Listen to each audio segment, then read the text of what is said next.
Et ce qui est délicat en fait avec la question, même avec le mot de Dieu, le fait d'en parler, c'est que à partir du moment où on en parle, ben on l'extériorise parce que les paroles dissocient. Donc quand on parle de Dieu, ça devient tout de suite une extériorité et c'est aussi ce qui peut être transmis à travers l'Église.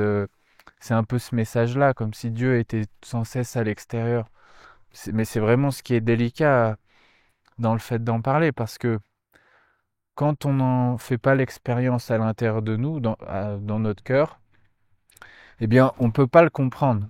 Parce que tout ce qu'on comprend, ça va être les paroles qu'on entend, et donc ça va être un Dieu qui serait extérieur à nous, et donc ça crée un truc bizarre, et soit ça devient une autorité, et peut-être que certains profils psychologiques ou certaines personnes ont besoin de ça dans leur expérience de vie, comme une forme d'autorité.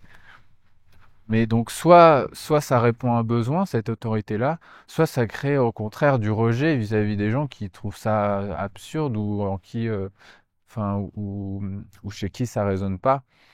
Et je veux dire, c'est tout à fait normal parce que c'est là aussi pour moi l'envie que j'ai de partager avec vous.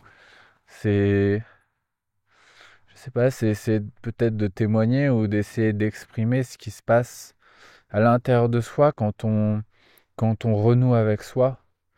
Et toutes ces expressions sont un peu galvaudées et elles peuvent être soit risibles, soit on les comprend pas, ou tout de suite on l'associe à quelque chose qui est de l'ordre du mysticisme ou je sais pas, quelque chose de déréglé. Et on s'y identifie pas, on se dit bah non, ça c'est pas nous, et on le définit comme quelque chose de repoussant tout de suite.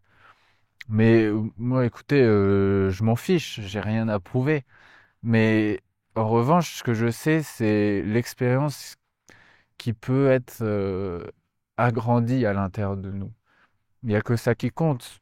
C'est nous avec nous-mêmes dans la vie.